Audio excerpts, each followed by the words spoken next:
السلام علیکم. اعوذ باللہ من الشیطان الرجیم. بسم اللہ الرحمن الرحیم. والصلاة والسلام علی رسولنا محمد سید الاولین والآخرین. مدد یا رسول اللہ، مدد یا سادات اصحاب رسول، مدد یا مشایخنا دستور مولانا شاہ اللہ فاضل حسن شاہ محمد حقان، مدد طریقتنا الصحبہ والخیر فی الجميع. بسم اللہ الرحمن الرحیم. رجال لا تلہیہم تجارت ولا بیع عن ذکر اللہ و اقام الصلاۃ.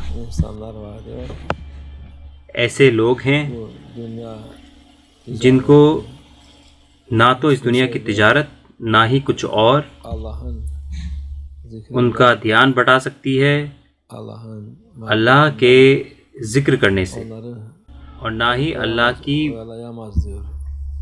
محبت سے. جب لوگ تجارت کرتے ہیں تو اس کے بارے میں سوچتے ہوئے کہ کیا کرنا ہے، کیسے کرنا ہے، زیادہ تر لوگ یہ بھول جاتے ہیں. نہ ہی ذکر نہ ہی نماز ان کے دماغ میں آتی ہے، ان کے دماغ سے یہ نکل جاتی ہے. وہ صرف اپنی تجارت کو یاد رکھتے ہیں اور دنیا کے مقام کو. زیادہ تر لوگ ایسے ہی ہیں، لیکن کچھ لوگ اللہ کے محبوب بندوں میں سے ہیں. انہیں فرق نہیں پڑتا ان معاملات سے، دنیا کے معاملات سے. وہ کہتے ہیں کہ چاہے پوری دنیا ادھر سے ادھر کیوں نہ ہو جائے انہیں فرق نہیں پڑے گا. کیوں؟ کیونکہ دنیا نے تو ایک دن ختم ہونا ہی ہے.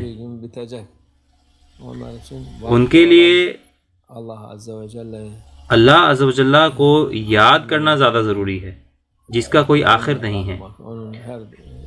ان کا مقصد اس کے ساتھ اٹھنا اور بیٹھنا ہے، ہر وقت اس کے ساتھ ہونا ہے. یہ ان کا مقصد ہے اور اس سے ہی وہ منافع کماتے ہیں.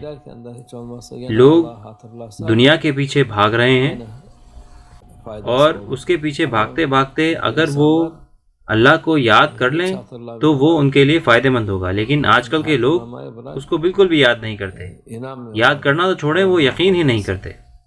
اللہ ایسا ہونے سے بچائے.